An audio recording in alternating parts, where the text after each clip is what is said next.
Hey everyone, welcome back to Shop Life. In this DIY, I'm going to show you how to install coilovers on your BMW.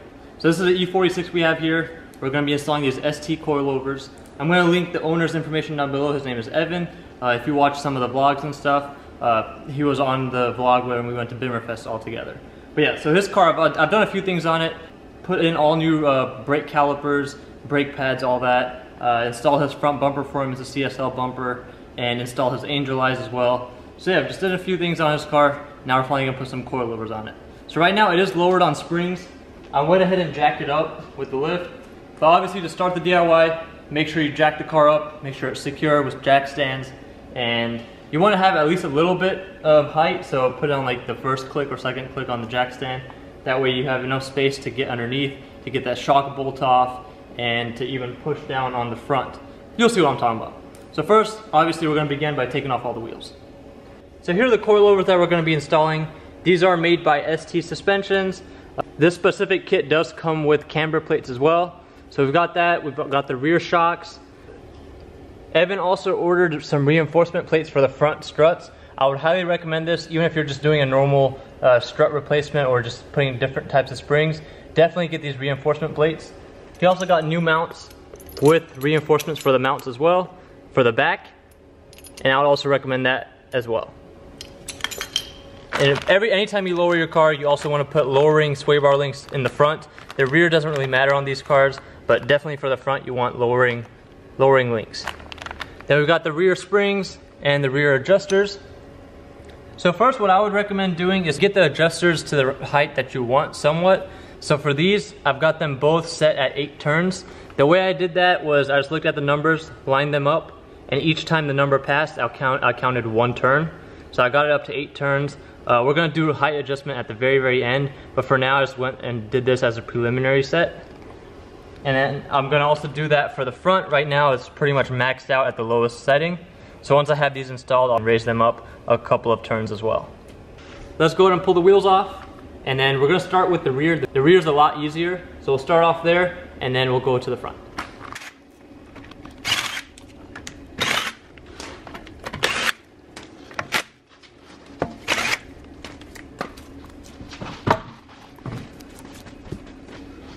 So as you can see, he already has lowering springs. We're gonna pull these out. We're also gonna go ahead and unhook this rear shock. First, we'll go ahead and unhook it from the bottom. It's held in with one 18mm bolt right here. As soon as we do that, the whole rear assembly is gonna fall down a little bit, which will allow us to remove this spring.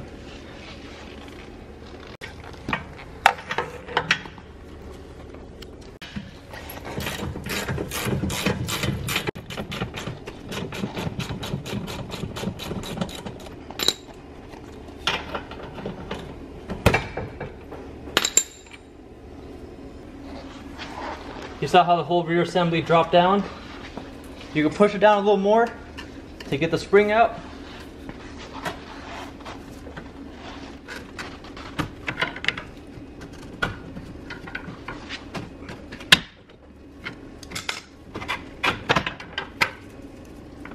Now we're going to go in from the trunk and remove the rear shock mount. It's held in with 2 13mm bolts.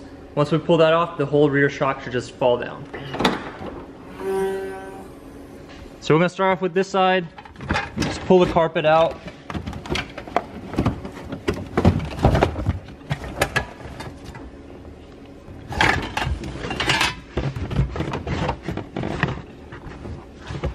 So on this particular car, all these pins are already removed.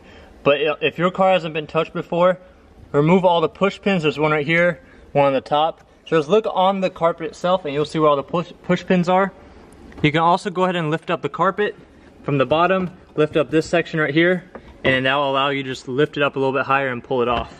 You might also need to remove your rear taillight cover. Depending on what kind of taillights you have, just figure it out. It's either going to be a tab or a little screw like this. Pull that off, and then the carpet should come out a lot easier. Now, you'll be able to see this section right here with sound deadening. You want to pull that off.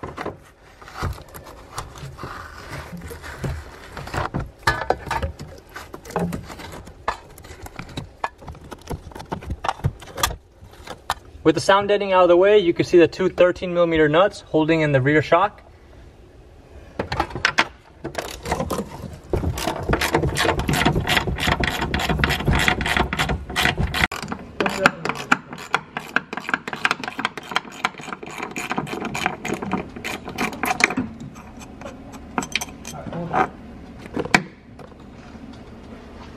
Let's set up this rear shock so we can put it in the car.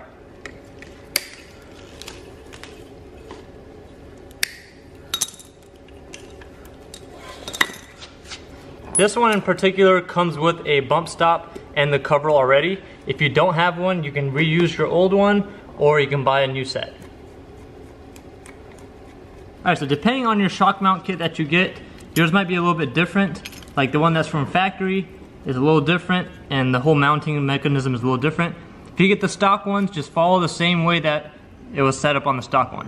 As you can see, this is a different time. The way I had originally set up the whole shock mount was wrong. So what I did was I took apart the old assembly, got the bottom washer from the old assembly, then you can see I put the poly bushing, then the new mount, then the poly bushing that also came with it on top, then also the top washer from the old assembly, and then finally the nut. So if you get this type of mount, make sure you do it this way. You do have to reuse some of the stuff from the old one and disregard like how it's set up on the rest of the clips. Alright, so this section goes from underneath the car. Make sure you have a paper gasket. Then this is the reinforcement that came with the kit. That goes on top. And then you just screw it in with the nuts. Alright, so you can see here where I put the reinforcement plate and then put the two nuts on top. Now you just want to go ahead and tighten everything down. The next step is to install this spring with the adjustment perch. So I've seen a lot of mixed reviews on how to put the perch. I've seen people that put the perch on the bottom, so the adjustment will be on the bottom, and that does make it a lot easier to do height adjustment. But going through all the instructions that KW and ST suspensions provide, they do recommend to put it on the top. So we're just going to do that. It will make it a little bit harder to adjust whenever we need to. We would just have to remove the shock bolt and let this whole section drop down, pull the spring out, adjust it, and put it back in. But if that's how they say to do it, that's how we're going to do it. Also, in order to prevent any creaking and stuff, you do want to put the little rubber pad back on for the perch. A lot of people go without it. It does lower it a little bit more if you need to. But since we can lower it a lot with this anyways, we're going to use a stock spring pad. That way there's no creaking or any other noise.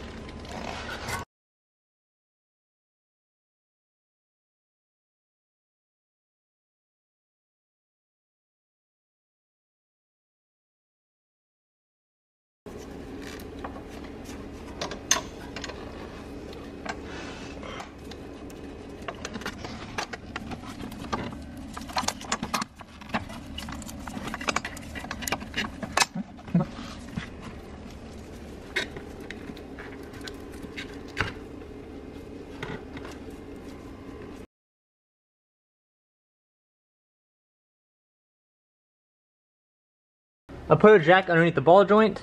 That way I can jack up the whole rear assembly so we can put the bolt through the rear shock into the assembly. Make sure you put the washer on the outside.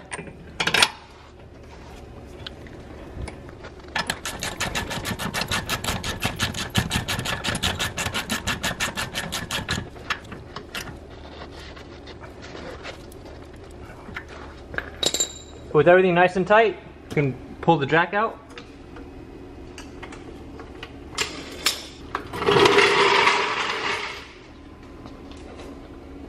And there you have it. That is how you install the coilover and the new shock on the rear. I'm not going to show you how to do the rear side, the passenger rear side, since I already showed you the driver side. It's the exact same thing. Only thing different about it is how to remove the carpet. So I'll show you just that section. First, let's put this side back.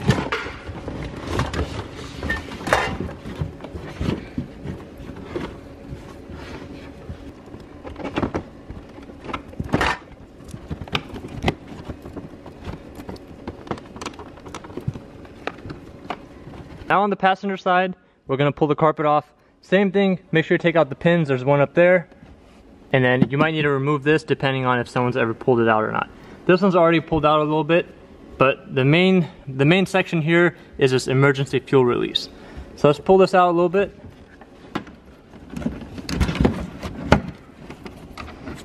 With that out, now you can see the emergency fuel release. So you see this section where there's a little groove right here. So this whole wire comes off of this clip. So just pull it just like that. is held in with the tab right here. And then you can feed the wire through the carpet. Make sure you don't lose the tab. And pull the carpet out. Now with the carpet out, same thing, tear off the sound deadening.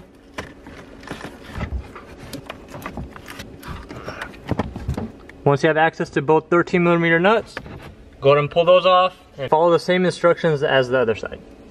Now we're on the front driver's side. Sorry about the squeaking, it's my dog. But we're on the front driver's side. I already took the wheel off, obviously. We're gonna pull off the sway bar link first. This one is an adjustable one. We're just gonna pull it off. It's held in with a 17mm nut. Depending on your type of link that you have, you might have a 16mm nut or a 17.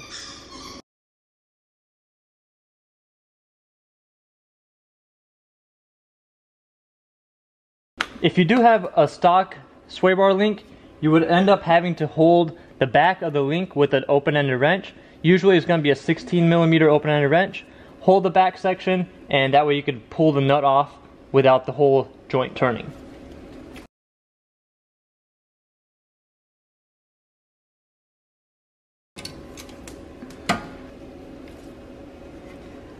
With the link out of the way, we can pull off the shock bolt that holds this whole shock to the hub. So here's the shock bolt. It is the 18mm bolt as well.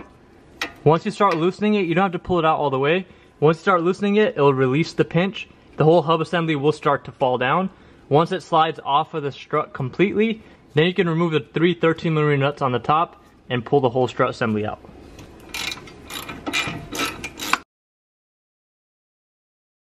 As you can see, this is pretty loose. You can start wiggling the strut, which will allow this whole thing to pop off.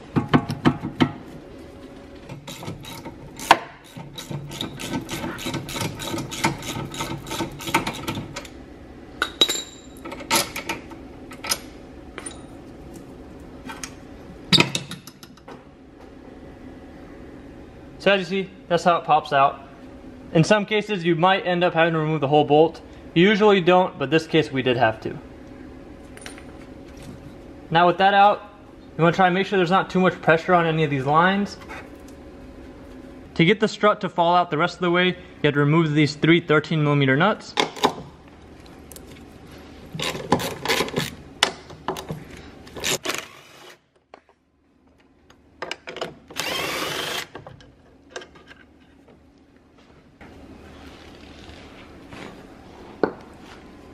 There's the whole strut. If you do have some difficulty pulling it out, if you have the stock springs, you might have to push down on this whole assembly a little bit more so you have more space to pull it out.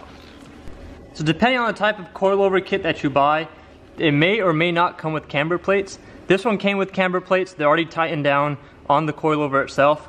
If they didn't and you end up having to put your own strut mount, just follow the instructions or follow the same way it was on from factory. You're gonna have this little perch on the bottom, then you have that mount itself. I highly recommend replacing the mount if you are putting coilovers or even just lowering springs. And you just have this cap, pull the cap off, and then there's a nut in there, tying the nut down, and you're good to go. Use the same method of putting the washers as well as the mount back on. So this one is already assembled. It already has the bump stop and the cover, and everything is already tightened down. We're just gonna go ahead and install it. Just make sure you have the right side. They are different. As you can see where the sway bar link attaches, it is a little bit different. We're gonna put the link on as well. So depending on what you wanna adjust, camber or caster, that's the orientation of the plate that you're gonna use. So if you're trying to adjust this way right here, that's camber. This way right here is caster. So if you need to adjust caster, you would turn it this way and install it. We only need camber adjustment, so we're just gonna put it this way. Again, this is something I highly recommend. Always get this reinforcement plate. Even on this one, you can start to see that the strut tower is beginning to mushroom, which in certain sections it lifts up. And the best way to tell if that is happening is if you look at your strut mount bolts or the studs that come out of the strut mount, if they're not all pointing in the same angle, that means that you need the reinforcement plate.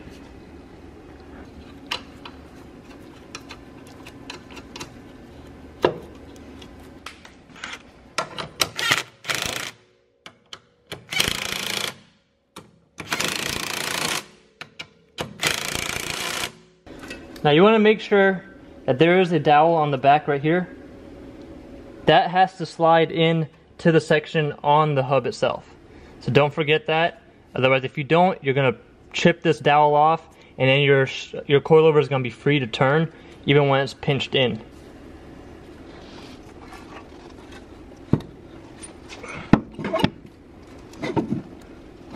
As you can see, I've got the jack underneath the control arm ball joint to jack up the whole assembly. And what you want to do is you want to guide that dowel that I was showing you through that hole on the hub itself. And once you keep going all the way up to the top, that dowel should be about halfway right before the hole starts, and you shouldn't be able to push it up any higher. So with that there, you can go to get the bolt and put that through.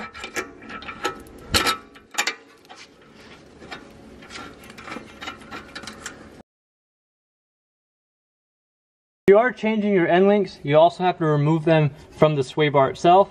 So depending on your end link, it's either going to be a 16 or a 17. Get a wrench, get it on there, and just pull it off. We have the new end link here. You want to install it on the sway bar first. Once you have it on the sway bar, it might or it might not reach the strut itself.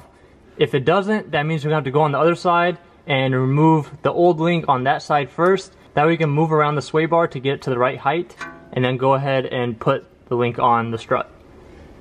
So that's it for installing the coilover on the front driver's side. It's the same exact process on the passenger side. Obviously it's just going to be inverse, so all the mounts and everything are going to be on the other side. So now to adjust the height, what you have to do is you have to remove the set screw. You have to loosen the set screw right here. It is a hex. Once you loosen that, then you can turn this whole perch, and as you turn it, the spring will move up and this whole perch will go up the threads. So you want to do the same thing as the back. You can use a set screw as your place marker for each turn. So every time it comes around, there'll be one turn. Depending on your coilover kit, it might take you 4 turns or it might take you 8 turns to get to your desired height. But you want to be sure that you do the same exact adjustment on the other side. And that goes for the front and rear. So if you have 8 turns in the front on the driver's side, you want 8 turns in the front on the passenger side. And if you have 4 turns in the rear on the driver's side, you want 4 turns in the rear on the passenger side as well. So just be sure to make sure everything's consistent. And once you have it adjusted where you want it, tighten the set screw down again. That way the perch doesn't move while you're driving.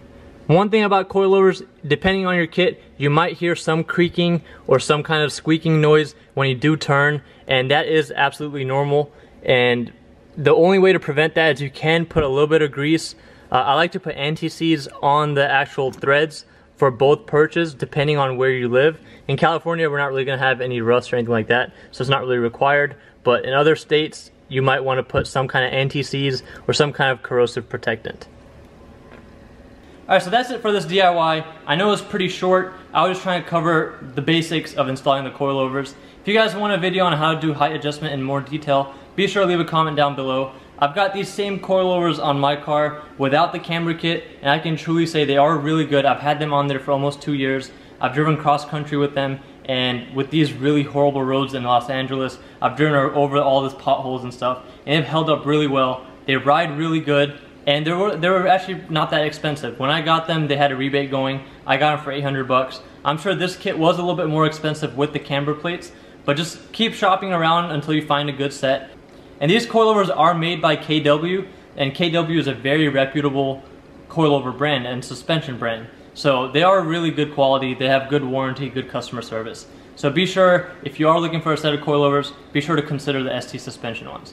So that's it for this video. Be sure to check out my merchandise on ShopLifeTV.com. Be sure to check out the vlog channel, ShopLife Vlogs. And if you want to stay up to date with the LS swap that Selena's doing on her car, go check out her channel at BMW Selena.